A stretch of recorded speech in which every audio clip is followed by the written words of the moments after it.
Hello friends, welcome to maths with mister Ro. आज lecture 3 है। 2 lecture तक हम लोग कंप्लीट कर चुके थे और 2 लेक्चर के कंप्लीट करने में हम लोग क्या क्या पढ़ चुके थे एक बार देख लेते हैं। हम लोग जो है ना वो पढ़ चुके थे क्या क्या, देखो, ग्राफ मेथड पढ़ चुके थे हम लोग, है ना।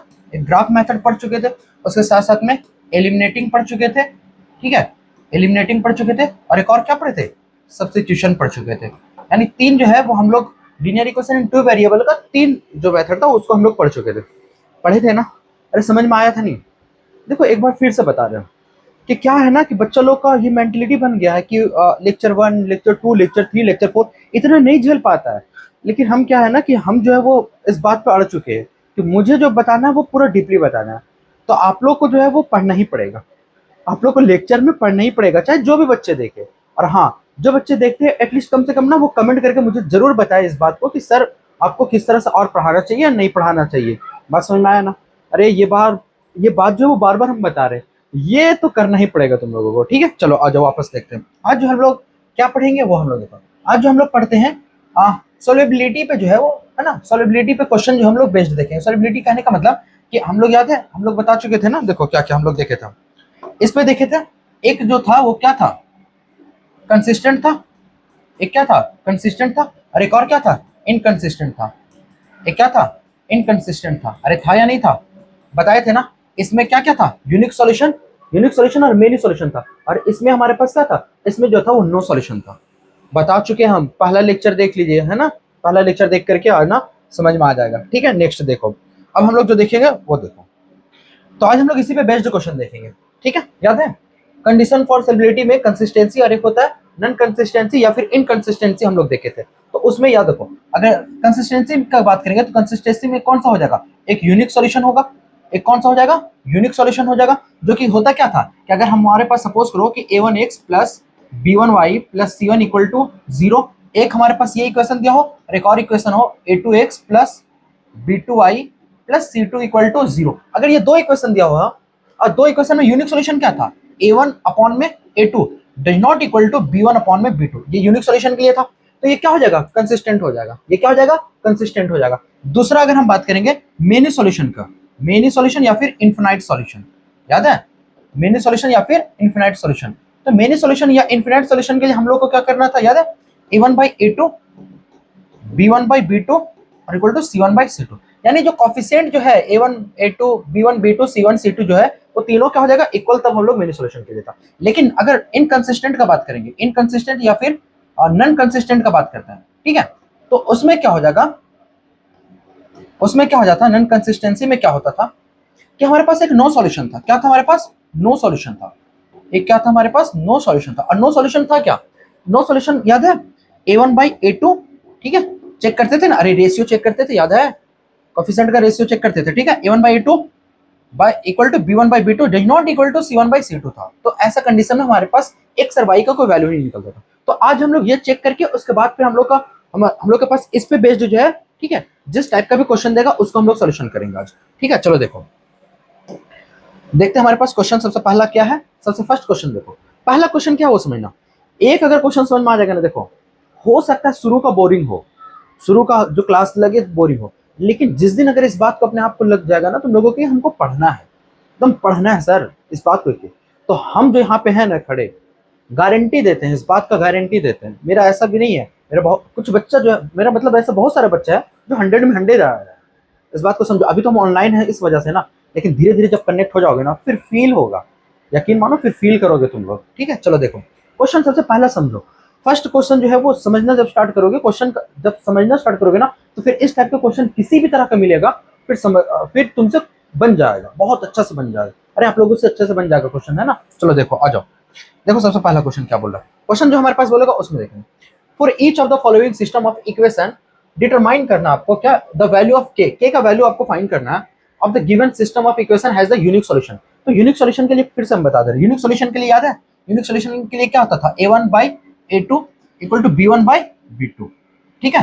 डज नॉट कर दे, यानी a1 by a2 does not equal to b1 by b2 होना चाहिए था, ये होना चाहिए था तब हम लोग के पास। अब हमारे पास इक्वेशन गिवन है कि नहीं है, दो इक्वेशन गिवन है, ये इक्वेशन फर्स्ट और ये इक्वेशन क्या सेकंड। दो इक्वेशन गिवन है, पहला इक्वेशन में हम लोग के पास क्या दिया हुआ, बताओ a1 जो दिया हुआ वो किसके बराबर दिया हुआ, 2 दिया हुआ। b1 जो है वो किसके बराबर दिया हुआ है, 3 के बराबर दिया हुआ। और a2 जो दिया हुआ किसके बराबर दिया हुआ के और B2 जो है वो किसके बराबर दिया हुआ -6 का दिया हुआ। जब हमारे पास इतना दे चुका है तो हम लोग क्या करेंगे, इस पे रखेंगे।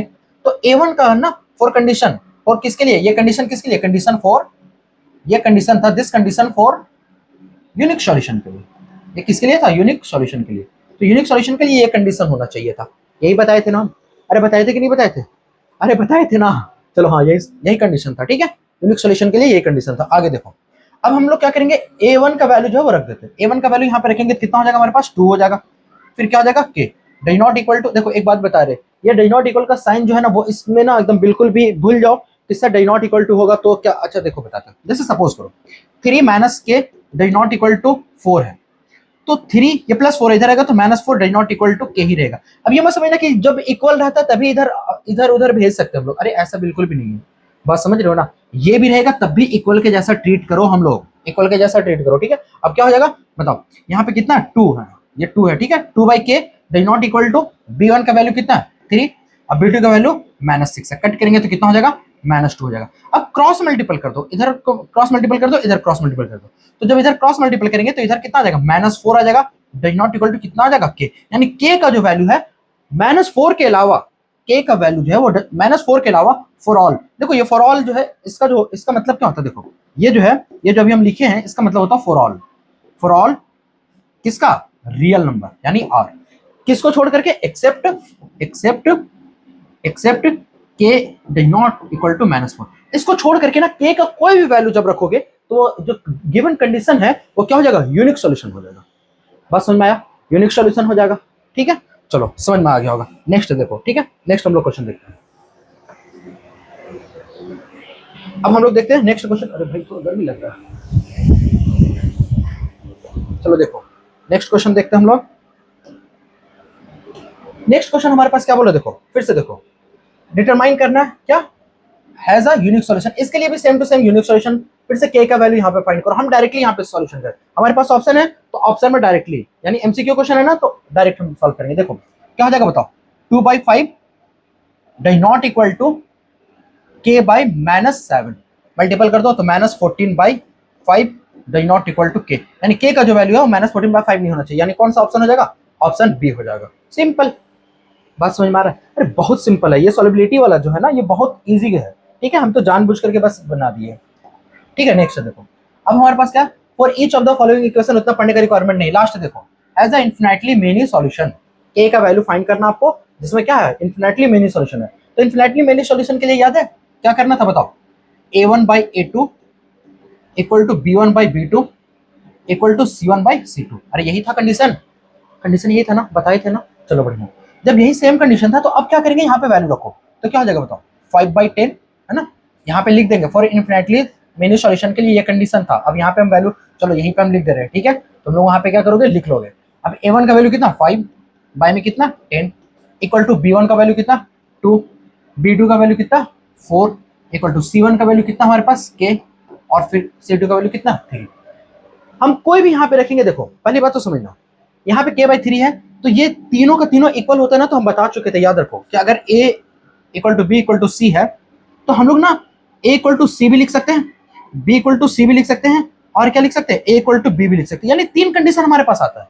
इसको याद रखो, इसको 3 कंडीशन हमारे पास आ सकता है। यहाँ पे भी सेम टू सेम करें, हमको K का वैल्यू चाहिए ना तो हम कोई भी 2 ले लेते, कोई भी 2 ले लो, या तो इसको इसके साथ ले लो या इसको इसके साथ ले लो, तब भी K का वैल्यू सेम ही आएगा। हम ये दोनों को ले लेते हैं तो क्या हो जाएगा, इसको कट करेंगे तो क्या हो जाएगा 1/2, यानी 1/2 इक्वल टू कितना हो गया K/3। तो K का जो वैल्यू हो जाएगा ये क्या हो जाएगा 3/2 हो जाएगा।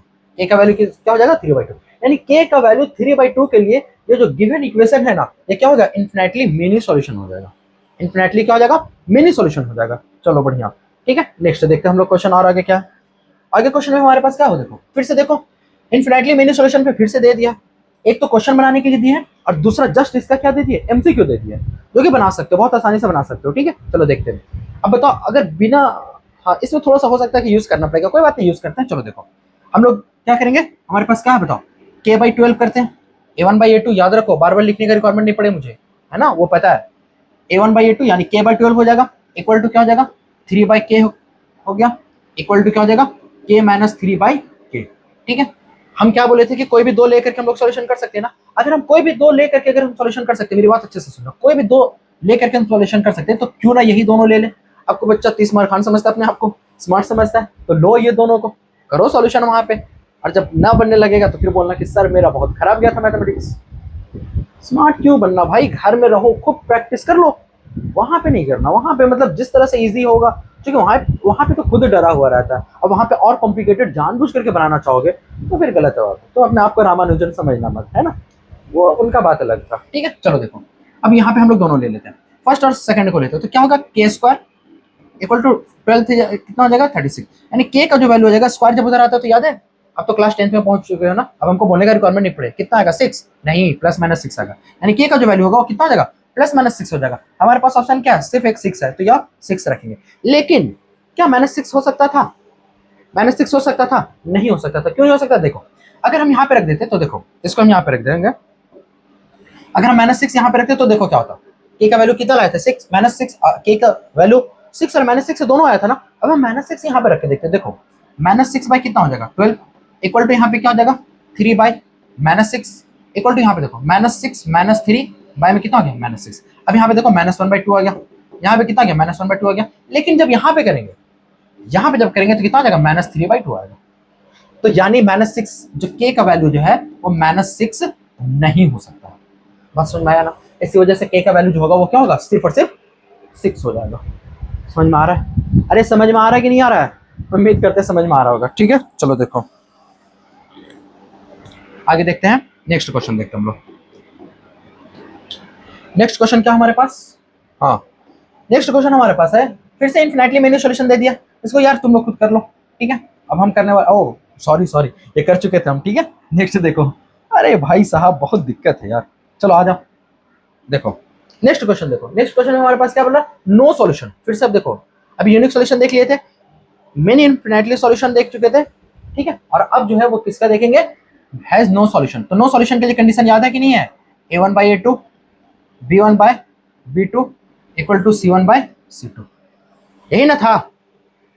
काहे झूठ बोलता है यार, नहीं था ये, यहाँ पे डज नॉट इक्वल टू होगा, सब समझते हैं हम। ठीक है, नहीं होगा ये, है ना, ये होता है।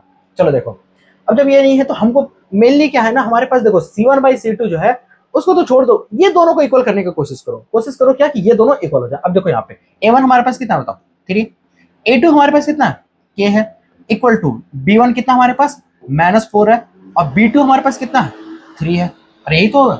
ठीक है, -4। अब यहाँ पे तुमको देखो, यहाँ पे देखो कि यहाँ पे 7 और यहाँ पे कितना है 5 है, तो 7/5 जो होगा डज नॉट इक्वल टू क्या है हमारे पास 7/-5 है। ये तो अलग है, देखो ये इससे अलग है कि नहीं है, अरे इससे अलग है ना, तो ये अलग है, इसको रहने दो, लिखो तो ठीक है, नहीं भी तो भी सही है। तो हम लोग ये दोनों को लेकर चलेंगे, तो क्या हो जाएगा 3 3 क्या हो जाएगा 9 हो जाएगा, इक्वल टू -4k हो जाएगा। ठीक है, तो जो k का वैल्यू आएगा, k का वैल्यू कितना आ जाएगा 9/-4 है ना, या फिर इसको ऐसा भी लिख सकते हैं डायरेक्टली -9/4 हो जाएगा, यानी k का जो वैल्यू हो जाएगा -9/4 हो जाएगा। अब ये जो k का वैल्यू आ रहा है इसका मतलब भी समझ रहे हो कि नहीं समझ रहे हो, या इसी तरह बस सॉल्यूशन करते चले जा रहे हो, नहीं इसका मतलब भी समझना है। इसका मतलब क्या है ना, देखो k का वैल्यू जब -9/4 रखेंगे किसमें, इस गिवन इक्वेशन में, तो उस जब हम चेक करेंगे, रेशियो करेंगे ना, तो इसका आप देख भी लेना, जब हम इसको चेक करेंगे तो ये क्या हो जाएगा, नो सॉल्यूशन का कंडीशन दे देगा। नो सॉल्यूशन में क्या हो जाएगा, यानी x और y का कोई वैल्यू ही नहीं निकलेगा जब k का वैल्यू -9/4 रखते हैं हम इसमें। तो अब इसका बताओ, अब अगर k का वैल्यू जब यहाँ पे -9/4 रख देंगे तब ये तो कंडीशन हो जाएगा, लेकिन k का वैल्यू इसके अलावा कोई भी वैल्यू रख दो, -9/4 के अलावा कोई भी वैल्यू रखो, तो वो क्या हो जाएगा तुम्हारा, वो क्या हो जाएगा, वो यूनिक सॉल्यूशन में आ जाएगा। वो किस में आ जाएगा, यूनिक सॉल्यूशन में आ जाएगा। बात समझ रहा है मेरा, हाँ वो यूनिक सॉल्यूशन में आ जाएगा, यानी उसका कोई ना कोई वैल्यू होगा। जब -9/4 रखेंगे तो इसका कोई वैल्यू नहीं होगा, क्योंकि ये क्या है, नो सॉल्यूशन है। ठीक है, बहुत बढ़िया, समझ रहे हो, अरे इतना अच्छे से समझ रहे हो, और क्या चाहिए। चलो देखो आगे देखो, नेक्स्ट क्वेश्चन देखो, फिर से हमारे पास दिया हुआ है नो सॉल्यूशन। नो सॉल्यूशन के लिए दे चुका, डायरेक्टली कंडीशन अप्लाई करते हैं। k का वैल्यू देखो यहाँ पे कितना है, इसका यहाँ पे हमारे पास जो दिया हुआ है a कितना दिया हुआ है 1 दिया हुआ है ना, तो a1 1 दिया हुआ, यानी 1 क्या हो जाएगा यहाँ पे 3 हो जाएगा, इक्वल टू 2 क्या हो जाएगा k हो जाएगा। ठीक है, यही तो आएगा ना। अब यहाँ पे मेरी बात सुनो, अब यहाँ पे एक और जो दिया हुआ है, सुनना बहुत अच्छे से, कि 1/3 दिया हुआ है, एक 2/k दिया हुआ है, एक और यहाँ पे जो दिया हुआ है वो देखो, इसको भी लिख लेना है। ठीक है, ये -5 इक्वल टू 0 कर देते हैं, तो यहाँ पे कितना हो जाएगा -5 हो जाएगा और -15 हो जाएगा। ठीक है, अब यहाँ पे देखो, तो 1/3 यहाँ k का वैल्यू जो हो जाएगा देखो इसको हम लोग जब यहाँ पे सोल्यूशन करेंगे, फर्स्ट सेकंड को लेते हैं पहले, ठीक है। तो 1/3 इक्वल टू 2/k। अब यहाँ पे क्रॉस मल्टीपल करेंगे तो k का वैल्यू कितना आ गया, 6 आ गया। अब k का वैल्यू 6 आ गया, और यहाँ पे जब इसको भी सॉल्यूशन कर रहे हैं तो देखो यहाँ पे सॉल्यूशन करेंगे, देखो अब यहाँ पे रखते हैं, ठीक है, यहाँ पे रख रहे हैं, सुनना, ये 1/3 इक्वल टू 2/6 इक्वल टू यहाँ पे कितना, माइनस से माइनस कट जाएगा और 1 बाई कितना हो जाएगा 3, यानी 1/3, और ये भी कट करके कितना आ जाएगा 1/3, तो ये 1/3 इक्वल टू 1/3 इक्वल टू 1/3 आ गया। ये कौन सा कंडीशन आ गया, अरे ये कंडीशन कौन सा आ गया, ये कंडीशन तो मैंने इनफिनिटली सॉल्यूशन का आ गया, यानी मेरे सॉल्यूशन का आ गया। लेकिन हमारे पास क्वेश्चन क्या दिया होता, हैज नो सॉल्यूशन का बात कर रहा था, किसका बात कर रहा था, नो सॉल्यूशन का लेकर के बात कर रहा था।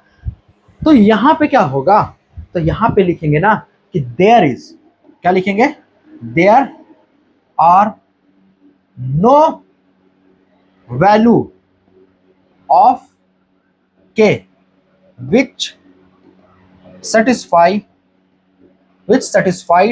the given condition, which satisfied the given condition। बस में ऐसा k का कोई भी वैल्यू नहीं हो सकता है, k का कोई भी ऐसा वैल्यू नहीं हो सकता है। यहाँ पे देखो इस कंडीशन के, इस क्वेश्चन के अलावा इस क्वेश्चन में k का वैल्यू जो 6 है, ये अब यहाँ पे ये ऐसा क्यों हो रहा है पता है, देखो यहाँ पे जो दे दिया ना वो भी 1/3 दे दिया था, जबकि यहीं पे डज नॉट इक्वल टू होना चाहिए था। जब ये डज नॉट इक्वल टू नहीं दिया हुआ है, इसका मतलब k का ऐसा कोई भी वैल्यू नहीं होगा जो नो सॉल्यूशन को सेटिस्फाइड कर देगा। k का कोई भी ऐसा वैल्यू नहीं जो नो सॉल्यूशन को सेटिस्फाइड कर देगा। क्यों, क्योंकि यहाँ पे देखो k का वैल्यू सेटिस्फाइड कब होता है, जब does not equal to C1/C2 होता। अरे याद है ना, B1/B2, ठीक है, does not equal to C1/C2 और A1/A2। जब ये कंडीशन रहता, ये कंडीशन अगर ऑलरेडी पहले से गिवन रहता, लेकिन यहाँ पे तो ऐसा कंडीशन ही नहीं दिया हुआ, यहाँ पे तो ऑलरेडी ये दोनों को इक्वल कर दिया, यहाँ पे 1/3 दे दिया था। तो k का यहाँ पे हम लोग क्या लिखेंगे, ये जो इंग्लिश में कुछ लिखे है ना, इसको लिख के आ जाना, इसको लिख करके आ जाना और ये दिखा देना, वो तुमको जितना भी मार्क्स देना होगा एकदम दे देगा, ठीक है, टेंशन मत लेना। नेक्स्ट देखो क्वेश्चन, अच्छा क्वेश्चन था वैसे, कहाँ गया ये क्वेश्चन, क्वेश्चन में देख लेना, अच्छा क्वेश्चन था, ठीक है। नेक्स्ट क्वेश्चन देखो, हमारे पास नेक्स्ट क्वेश्चन जो है वो क्या है, वो समझो कि for see if the system of equation इतना इतना has a infinitely many solution. नहीं बताएंगे इसको, क्या करेंगे इसको, नहीं बताएंगे। तो करना क्या है, आपको सॉल्व करना, सॉल्व करो, चलो सॉल्व करो, सारा क्वेश्चन हम नहीं बताएंगे, ठीक है, कर लेना जरूर, ठीक है, जरूर कर लेना इसको। नेक्स्ट देखो, नेक्स्ट क्वेश्चन हम लोग करते हैं। नेक्स्ट क्वेश्चन क्या हमारे पास, वो समझो। नेक्स्ट क्वेश्चन हमारे पास क्या है कि ये दो हमारे पास इक्वेशन दिया हुआ है, ठीक है, following system of linear equation has अ इतना, दो इक्वेशन दिया हुआ है और इनफिनिटली नंबर ऑफ सॉल्यूशन हमारे पास कंडीशन दे चुका है। कौन सा दिया हुआ है, मेनी सॉल्यूशन का दे चुका है। तो मेनी सॉल्यूशन का कंडीशन हम लोग को पता है कि नहीं पता है, क्या जानते हैं, फॉर मेनी सॉल्यूशन का कंडीशन के लिए क्या होना चाहिए, A1/A2 और B1/B2 इक्वल टू C1/C2। अरे यही तो होना चाहिए ना, होना चाहिए कि नहीं होना चाहिए, यही होना चाहिए। जब ये होना चाहिए तब हमसे पूछ रहा है किसका किसका वैल्यू पूछ रहा है, अल्फा और बीटा का वैल्यू क्या होगा। कोई बात नहीं, रखो यहाँ पे, चलो ये कितना दिया हुआ, 2 दिया हुआ, A2 का वैल्यू कितना दिया हुआ, 2 अल्फा दिया हुआ, फिर B1 का वैल्यू कितना दिया हुआ, 3 दिया हुआ, B2 का वैल्यू कितना दिया हुआ, अल्फा प्लस बीटा दिया हुआ, C1 का वैल्यू कितना दिया हुआ, 7, और इसका वैल्यू कितना दिया हुआ, 28। हम क्या बोले थे, हमको चाहिए अल्फा और बीटा का वैल्यू ना, क्या करेंगे, कोई भी दो ले लेंगे। अब कोई भी दो ले लेंगे तो आप ना इस बात को भी समझो, इतना भी बेवकूफ नहीं हो, इस बात को समझो कि अगर हम ये दोनों को लेंगे तो हमारे पास ना अल्फा अल्फा ही का कंडीशन ना आ जाएगा। तो क्यों ऐसा काम करना, हम क्या करेंगे, तो क्या ये दोनों को नहीं ले सकते, ले सकते हैं, बिल्कुल ले सकते हैं, लेकिन हमारे पास जब इजी है, इजी अगर हमारे पास सॉल्यूशन करने के लिए है तो क्यों हम जानबूझ करके इस तरह का काम करेंगे, ठीक है, ऐसा नहीं करेंगे। यानी यहाँ पे जो आ गया 1/4 आ गया। अब हम क्या करेंगे, फर्स्ट और सेकंड को लेते हैं, ठीक है। तो देखो फर्स्ट और सेकंड को लेते तो फर्स्ट क्या, 2/2 अल्फा इक्वल टू ये पे कितना आ गया, 1/4 आ गया, 2 से 2 कट गया ना, क्रॉस मल्टीपल करो तो अल्फा यहाँ पे जाएगा, 4 इधर आएगा, तो अल्फा का जो वैल्यू होगा वो कितना आ जाएगा, 4 आ जाएगा। अल्फा का वैल्यू आ गया ना। अब हम क्या करेंगे, सेकेंड और थर्ड को लेते हैं, तो क्या हो जाएगा हमारे पास, बताओ, 3/अल्फा प्लस बीटा इक्वल टू कितना, 1/4। अरे ये 1/4 है ना, ठीक है, क्रॉस मल्टीपल करेंगे कितना हो जाएगा, 12 equal to alpha plus beta, 12 का 12, अल्फा का वैल्यू कितना ला दिया हम, 4 ला दिए, प्लस कितना हो जाएगा बीटा, ये +4 है, इधर आएगा तो क्या हो जाएगा, 12 - 4 इक्वल टू क्या हो गया, बीटा। तो बीटा का जो वैल्यू हो जाएगा वो कितना हो जाएगा, 8 हो जाएगा। अब बताओ बीटा का वैल्यू क्या हो जाएगा, 8 हो जाएगा। तो अब यहाँ से हमसे जो पूछ रहा है कि बीटा का वैल्यू और अल्फा का वैल्यू क्या होगा, अल्फा का जो वैल्यू होगा वो किसके बराबर आ जाएगा, 4 के बराबर, और बीटा का वैल्यू किसके बराबर आ जाएगा, 8 के बराबर आ जाएगा।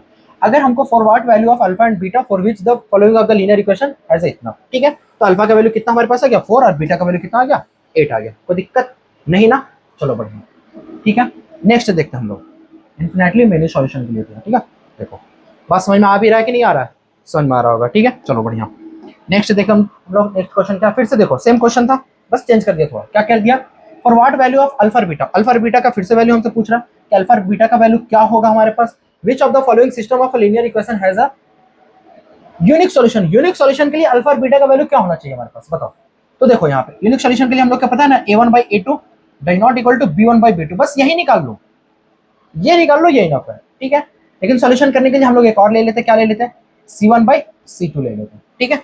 और सेम क्वेश्चन है, इससे जस्ट पहले वाला क्वेश्चन जो था वो यही क्वेश्चन है, यहाँ पे रख देते, देखो क्या हो जाएगा बताओ। 2 यहाँ पे कितना था, 2 अल्फा था, प्लस इक्वल टू 3 क्या था, अल्फा प्लस बीटा। अभी जस्ट सॉल्यूशन किया था ना, c1 कितना था, 7/28 था। तो यानी कितना आ जाता, ये कितना आ गया था हमारे पास, कट करके कितना आ गया था, 1/4 आ गया था। अरे कट के 1/4 आ गया था, ठीक है। फर्स्ट को इसके साथ में लेते फिर से, 2/2 अल्फा, यही था ना, इक्वल टू 1/4, ठीक है। अब यहाँ पे बताओ, यहाँ पे जो आ गया था, सुनना बहुत अच्छे से सुना ये क्वेश्चन, 2 से 2 कट गया तो अल्फा का वैल्यू कितना आ गया, तो 4।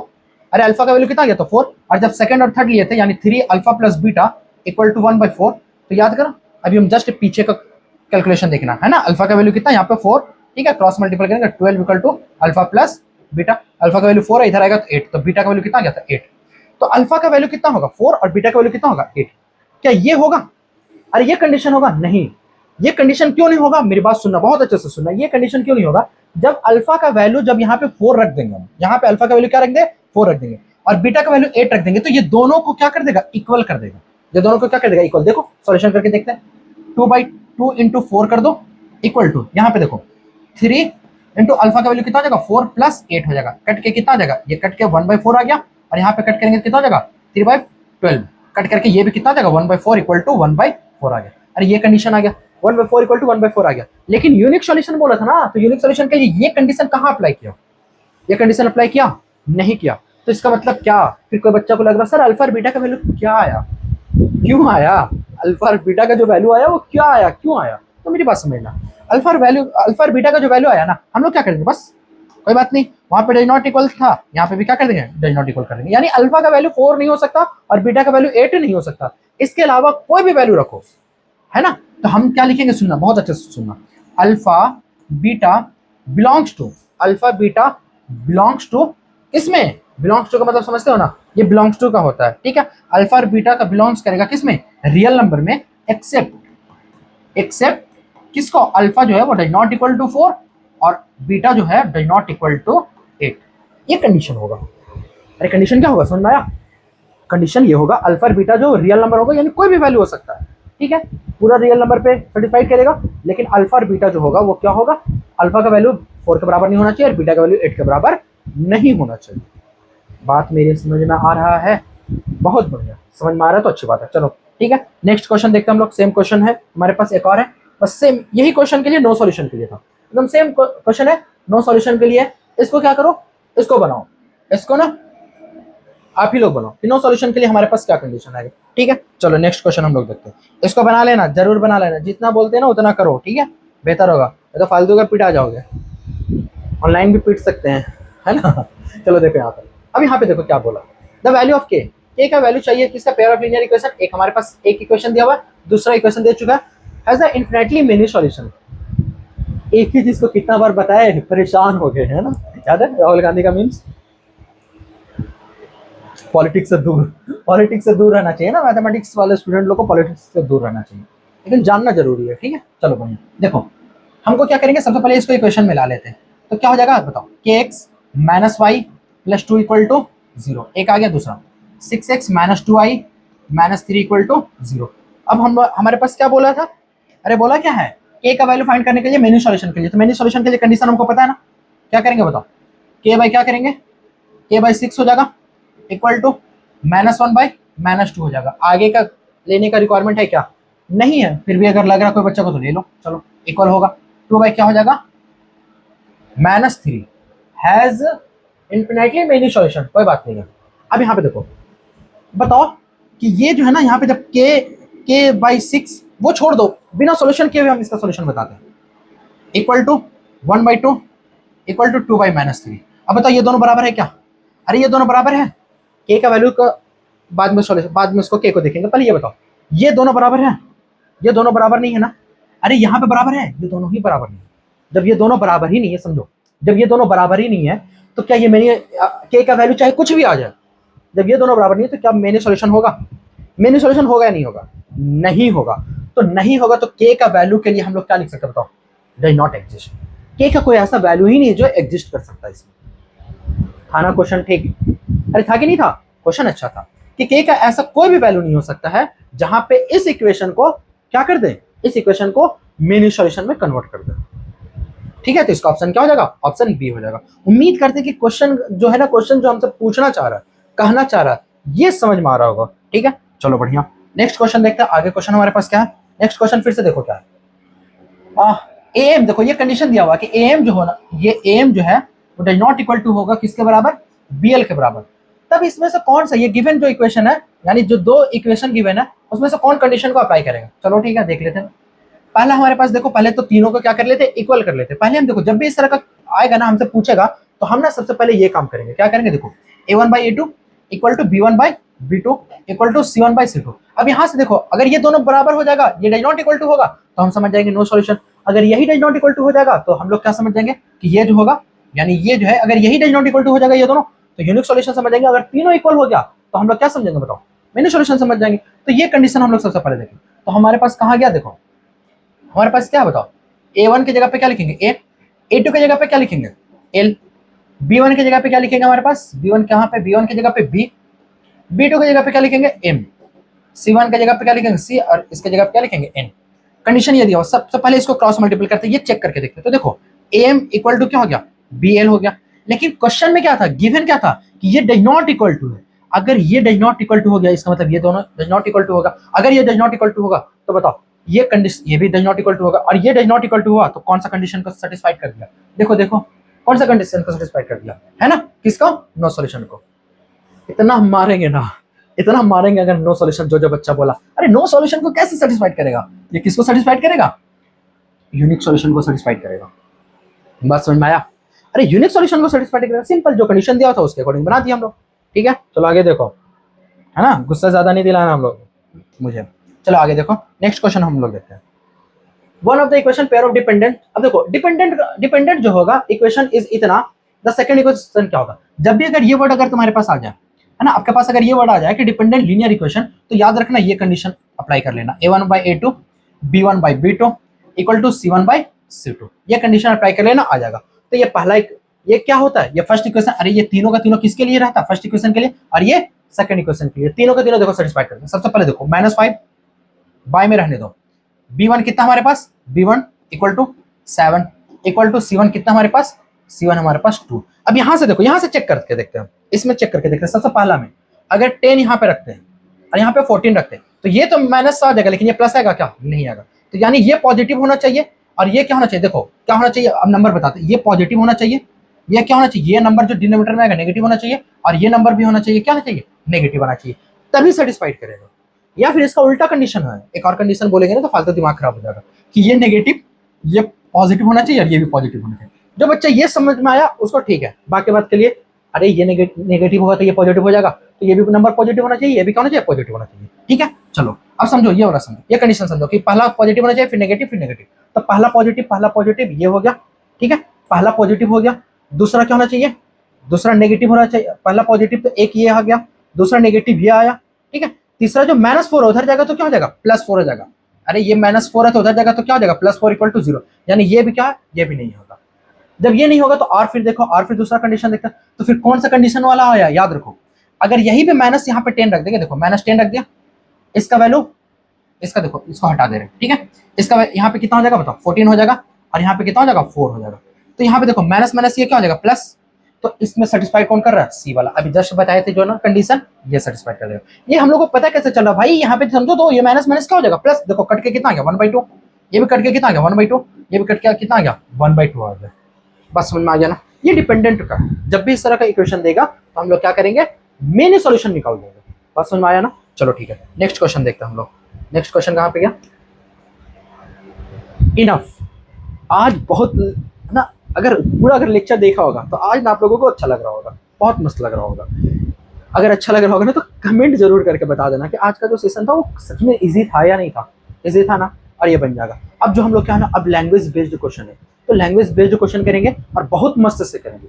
यकीन मानो कि लैंग्वेज बेस्ड क्वेश्चन जब इसका कर लोगे ना, तो क्वालिटी की क्वेश्चन का भी लैंग्वेज बेस्ड क्वेश्चन बहुत अच्छे से समझ में आ जाएगा। ठीक है, आज के लिए इतना ही। Thank you. सब्सक्राइब करने के लिए भूलना मत। ठीक है, बढ़िया।